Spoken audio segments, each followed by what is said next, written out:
Hi, I'm Elena Romero. And I'm Tuffy Questel, and welcome to the Hip Hop Subway, the L Line. This special 6-part series celebrates the 50th anniversary of hip hop presented by Latinas and CUNY TV. Today, we'll continue to examine the global phenomenon that is hip hop from every angle, specifically through the Latino lens. But today, we're getting off at the 5th stop, DJs and dancers. DJs are the soul behind the beat that pleases, surprises, and puts people on the dance floor, while B-boys and B-girls respond to those rhythms with their dope moves. But what makes us listen and dance to those beats? Our first guest may have the answer, so let's get to it. Professor Joe Schloss is an ethnomusicologist and author of Making Beats, The Art of Sample-Based Hip Hop, among other books. Great to see you again, Joe, and welcome to our show. Great to see you, and thanks for having me. So let's start the conversation around DJs. Why are DJs so important to hip hop music?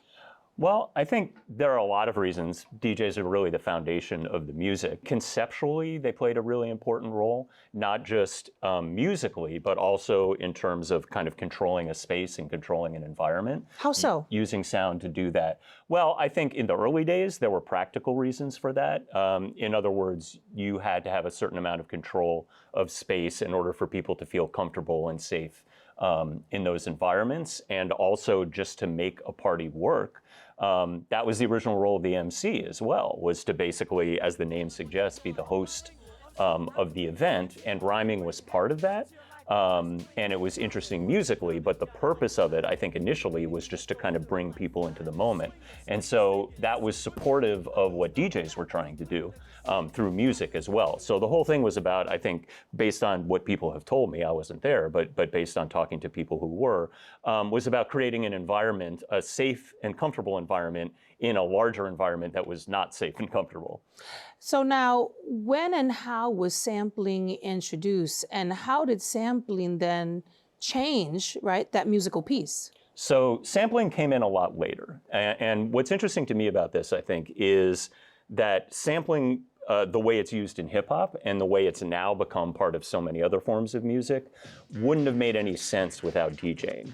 Initially, sampling was an attempt to use digital means to kind of reproduce what DJs were doing early on. And I think that's really important because they really created a whole new way to think about music. It's hard to really appreciate how radical that was originally. Making music by taking pieces of other music that already existed and choosing that, and the intelligence and the thought that goes behind making those choices. I think a lot of people initially came to it from this perspective of, well, playing an instrument is creative, but using records isn't. And it is creative, but just in a different way. It's about listening, and it's about thinking about the relationship between different musical sounds. Instead of having them all come out of you, you're looking out into the world and saying, what do I relate to, and what will other people relate to, and how can I put them together in a way that makes sense to people? So it's a way of controlling the world, I think, through music.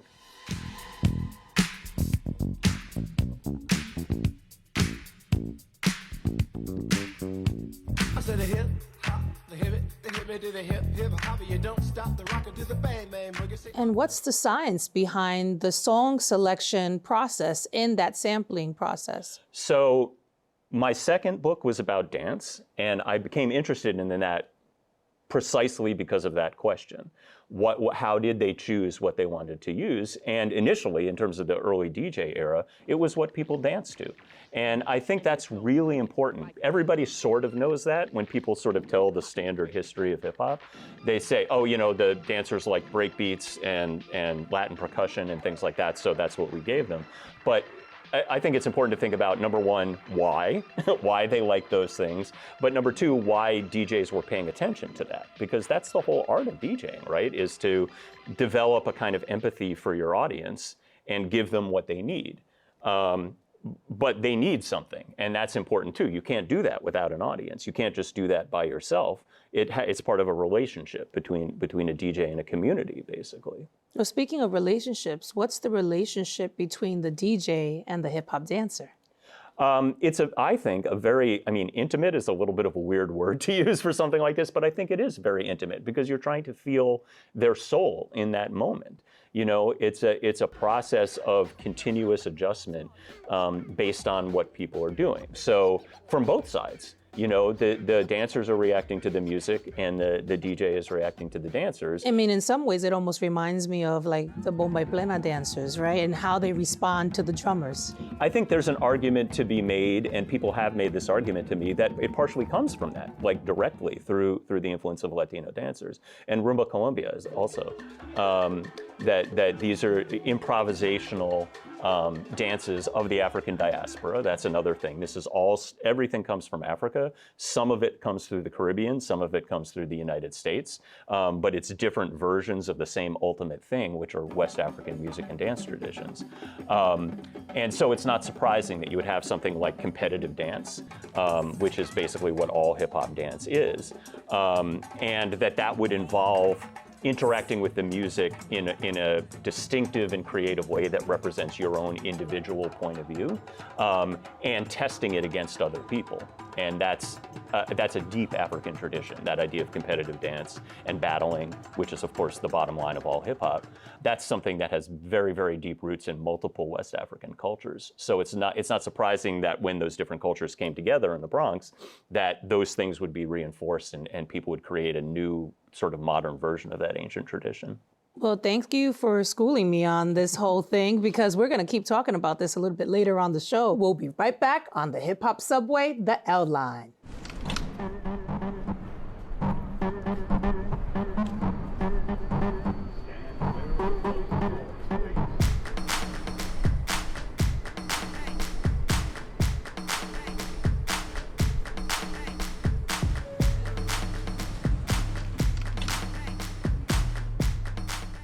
Welcome back. We just got the academic perspective about DJs and their beats. Now let's talk to the people who create those beats.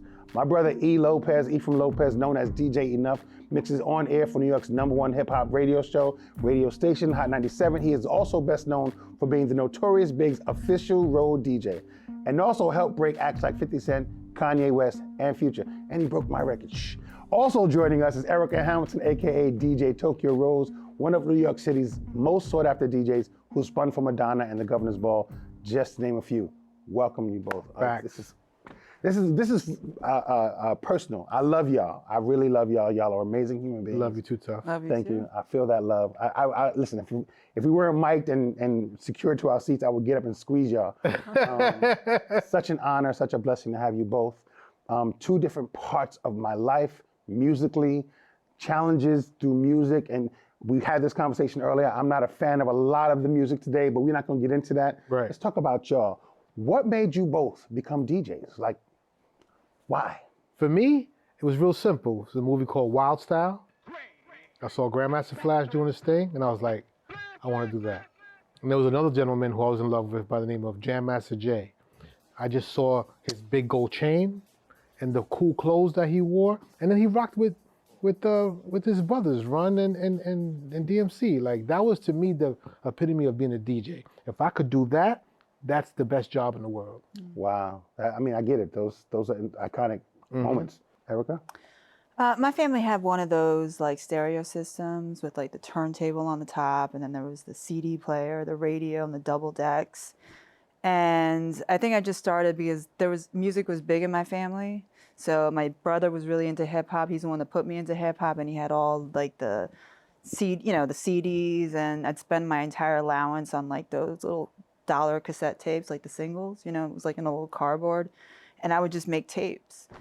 Just make tapes and give them to my friends. And it wasn't until like a couple of years after I was DJing professionally that someone pointed out, like, yo, you used to, your tapes, like, you remember you used to like make these tapes and give them out. And I was like, wow. I was like, that was definitely the precursor. So I think just sort of having that opportunity to curate music, through this system, this little machine, it was like, it's the equivalent now to, I guess, a Spotify playlist.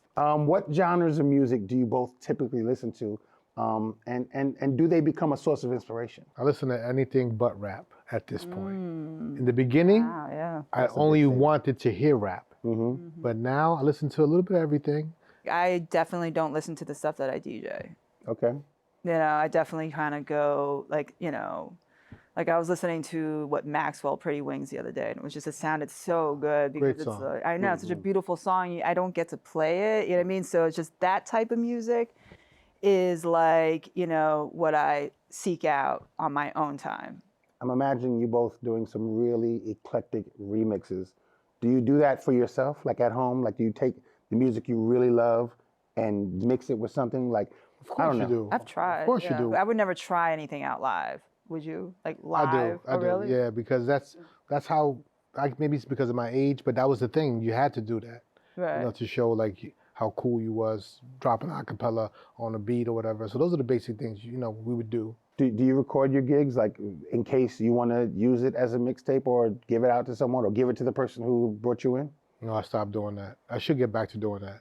Where do you think Latinos, the Latino sound, the Latino artist, their place in history, like that's a conversation for some reason where they say, you know, African Americans started rap, but that's not necessarily the case. Latinos have always been a part of it. Where do you see Latinos in hip hop? Look, I did an interview not too long ago with another program, and I said this, and it's very important. I'm gonna repeat it here. When Jamal created hip hop, he didn't tell Jose, you can't come into the room because I'm creating hip hop. We shared the same after school programs, after work programs. We probably even had the same babysitters. We all grew up in the same neighborhoods. I don't care if it's Harlem, Brooklyn, Queens. We all from the hood, and this is just our interpretation of what being creative is when we had nothing. The music classes started to dwindle away. People weren't learning how to play drums and trumpets anymore, and our parents didn't have money to buy a keyboard so you could go learn the piano or take piano lessons. We didn't have that. So what was the next best thing? The 77 blackout where people got equipment from, and then before you know it, sound systems were born and created. Say that. And we were a part of it. That's it. We were there. I love that. That's hilarious. And I remember that blackout very well. Latinos in hip hop. I mean, from my perspective, from a DJ perspective, you know, when I'm hired to do a hip hop DJ set, you don't play just hip hop. You play reggae and you play Latin. Latin is actually, you know, fundamental and expected. You know what I mean? Like reggaeton, even salsa. It's all part of like that umbrella. Not so much, you know, what the contribution is. It's more like it's Hand in hand. What's next for you? I started a Heavy Hitters Foundation. My wife's helping me run it. And we've been giving back and building. And I think that's the space I'd love to continue to be in. It just makes me feel better. And I know I'm helping my brothers and sisters just to be elevated. And even if it's just a conversation you have with somebody, just to put them in a better space or give them the tools that they need to go to school, those are the kind of things I'm trying to do. And Erica? Or do you prefer Tokyo Rose? And you got to show us those sneakers, by the way. Tats Crew. Latinos. Tats Crew, come on. Bronx. all day. Latinos from the Bronx. That were like, Bronx, come Tats Crew, shout out. I mean, you know, I think definitely mentorship probably. A lot of young, you know, women that are very much interested in becoming DJs or already established in becoming DJs and kind of taking them in and, you know, I love it. some mentorship, yeah. See, we wouldn't have thought like this in the 70s and 80s. We wouldn't have thought outside the box of what we're doing for the future. And you're both doing things. I love it. I thank you both for being a part of Thank you this. so much. I appreciate It's an for having honor, us, bro. legendary. Thanks. I'm for sitting having here with two legends. And also, like, just one thing though, in terms of contributions, I mean, like the two of you, like enough, you know what I mean, to hip hop. I mean, Hot 97, you know, it's like, and Tuffy. Tuffy gave me my first I know. job. It's like, you know, that I is. love y'all. I said, let me give y'all some money. I love y'all so much. Thank Not a y'all for problem. taking the Thank time to you. chat with Anytime, us brother. today. Anytime. I really appreciate y'all. Thank you. And when we come back, we'll talk to some iconic B-boys and B-girls. So don't go away. There will be more on the Hip Hop Subway, the L Line. Yeah.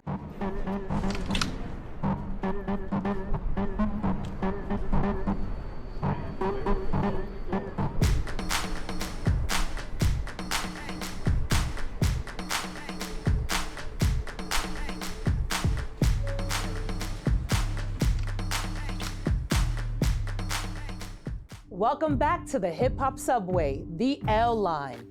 Hip hop culture has been kept alive through various art forms, one of which is dancing. And we have 3 of the best in hip hop dance here with us today. Afro-Boricua Ana Rockefeller Garcia is one of the most iconic B-girls in hip-hop history and has been representing women in this genre professionally for over 20 years. We also have Boricua Jorge Pop Master Fable Pavon, who was a featured dancer in the classic hip-hop Beat Street and is a senior member of the Rocksteady crew and member of the Electric Boogaloos. We also have Ralph King Uprock Casanova, a lifelong B-boy repping Dynasty Rockers. Welcome all of you. Thank you guys for being here. Thank you. Thank for having you. us. Thank you. Excited. So we want to educate folks on hip-hop dance. What are the elements? Well, we know that there are 4 styles that we always talk about as being like the roots, but there's 2 that originate in California. I don't know if you want to talk about those. Well, you know, the 4 main ones, which Rock is referring to, I believe, is rock dance or up rocking, One here. breaking, b-boying, b-girling. That's East Coast, New York for you. Then on the West Coast, you have locking and popping. So these are typically the 4 major dance forms. However, a lot of people seem to forget that there were social dances that gave birth to some of these dances. So for instance, you know, in New York, we were doing the Patty Duke and we were doing the Spank and the Freak, etc. Another popular dance in New York, which isn't necessarily hip hop, it's more disco, is the hustle. And then you have whacking on the West Coast as well, punking on the West Coast as well. And then over here you have voguing, you know, and it goes on. And again, this is the peripheral, sort of like other dance forms that are, you know, also known as so-called street or urban dance forms. However, they earn their place in the, you know, on the list of dance forms. One of the basic elements that I think we can all agree is the improvisational part of it, which is the freestyle, because you kind of always see the choreography when you see, you know, a major recording artist. You see this, you know, background stuff that's happening, but the freestyle is really, to me, the core of hip hop dance. And then the battling, which is the facing off, and, you know, let me check you out, you check me out, who's got it tonight, who's got the better moves, you know. So I think those 2 things are really important when we're talking about hip hop dance. I love that. Uprock was talking earlier about battling for shirts, which I love that idea. Please tell us more about that. Well, you know, really the rock dance, the rocking itself, or up rock, it basically came from the Outlaws. You know, but it wasn't like the Outlaws were a crew or anything. They had when they did parties, they did their own parties at their own place. Then you had the older guys, like, you know, the guys older than me, who went to the clubs and performed the freestyle up rocking or rock dance and had the competitions. But when the crews came out in the mid-70s, you know, going in through the almost near the 80s, everybody thought they were great. So the only way we could find out if you were great is we battle for shirts. And it's also like DJs, we battle for equipment. People lost their equipment in battles. So I won a lot of battles in DJing. That's why I had a lot of equipment. I didn't have to go and purchase it because, you know, I had certain records that my father had and my sister, my older brother, that, you know, funk and soul. And I knew that I could be other DJs because I had records they didn't have. So I rocked the crowd and I won the equipment. So that's basically how we did back in the days. The whole concept of taking shirts comes from gangs stealing other gangs' colors, your patches. And so in rumbles, or if you caught a member of another gang, you would strip them, whoop their butts, strip them, take their colors and hang them from the lamppost on your block, or the fire escape, and you say, okay, you want the colors? Come and get them. Thank God that the dancing and hip hop and all that alleviated some of this, you know, aggression amongst ourselves. In fact, when you're up rocking or rock dancing, there's a thing called Apache line. Apache line is when people line up facing each other, 2 parallel lines, and you go at it, dancing. But originally, the Apache line was the gauntlet. It was gang initiation. So Rockefeller, interject. I mean, your name in and of itself, right? Rockefeller, like you rock like a fella, right? Tell us a little bit about the role that has played for women specifically in your career and how you've seen it. I'm watching my tias, my cousins, my mom, you know, just carry themselves in a male-dominated space on the street, at La Marqueta, wherever, And they were always like, no, I'm saying this, I'm being here, I'm dressing like this. And so I didn't get to feel that until I started going to auditions, until I started leaving my block where I'm Anita, the girl who dances, hire her, get her. I'm going downtown for auditions now. And that's where, people are like, oh, you have to look like this, you have to be like that. Oh, we're only picking 1 or 2 women. We got the guys. Real talk. And so then I'm starting to realize like, oh, there's something about me that's not being allowed in. So now I had to just create my own lane, which was dancing on the street and getting with people who acknowledge the work that I put in. And so the B-boys and the poppers and the house heads who recognized my talent, they were like, come here, we got a show. Oh, I'm gonna put you in this music video. So it's word of mouth that gets me in, and it's brothers who are hooking me up. I don't get to my first video till 1997, which is like Step Into a World with KRS-One. It took me a while, but I had to self-produce, be self-sustained, and prove to my family in my neighborhood, this is going to be my career, regardless. And the men will respect me, or in the cypher, I'm gonna handle it. I'm gonna let you know. So how do you empower young dancers? What's the message that you want to send to them? Use hip hop as a vehicle. It helped me tap into powers that I didn't think I had. Wow. And talents that you know what I mean? Mm-hmm. And part of the reason is the competitive nature of it. Mm-hmm. It is still a testament to how brilliant we are and something that we created. I agree. I started teaching kids for free, St. Barbara's Church, and then I went to a school, IS 93, and I had like 200 or 300 kids every Tuesday and Thursday learning how to break. That I wanted to keep them away from the drugs and the gangs, so that was the platform for them. Awesome. And now those guys are, older, and they're marrying kids, but they're doing classes. Rockefeller, I'm going to give you the last word. Hey. There's a lot of history that is unknown. And so when I'm working with young people, they're gonna mention the Step Up movies, or they're gonna mention, some movie from just now. And I gotta pull, the time machine back to Get Original, to Rhythm Technicians, to the Mop Tops, gotta bring it back so that they realize that they are actually a part of the lineage. But if they don't know, then they're gonna think they're the first, or they're gonna think they're the best. So that's part of my work now as mentoring, having a dance company, being a part of Get Original. There's so much history that has to be visible that isn't. And so being a part of this show also helps. So thank you. Thank you for inviting us. Thank you for coming. It's been a pleasure to hear your stories and sharing it with our audience. But before you go, we want to check out a few of your moves. Hey. So we'll be right back on the Hip Hop Subway, the L Line.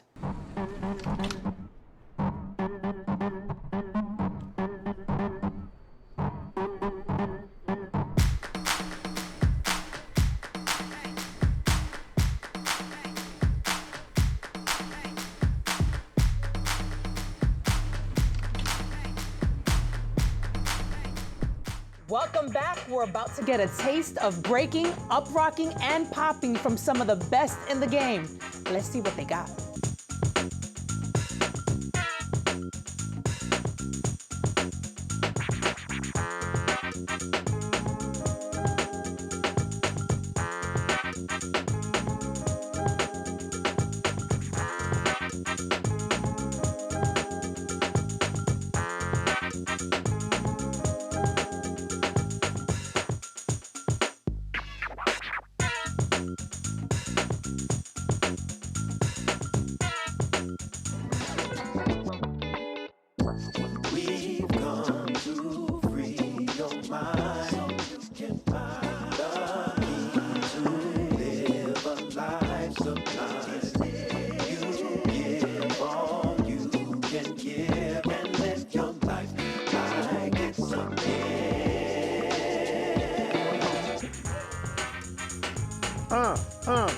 We was gonna come in here and battle them, but nobody wants to see me lose my shirt.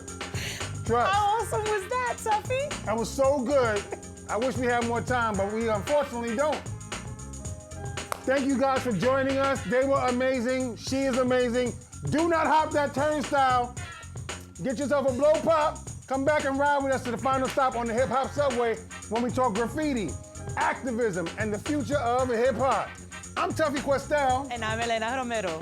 And see you at the next stop on the hip hop subway, the L Line. The role graffiti art has played in hip hop is basically like creating a platform to express, your experiences in your hood. You think about the different gangs that were in the Bronx and all over New York City, period. This was an era and a time where people needed to figure out a way how they could speak out. The Universal Hip Hop Museum plays that kind of role in just making sure that people understand what the culture is all about.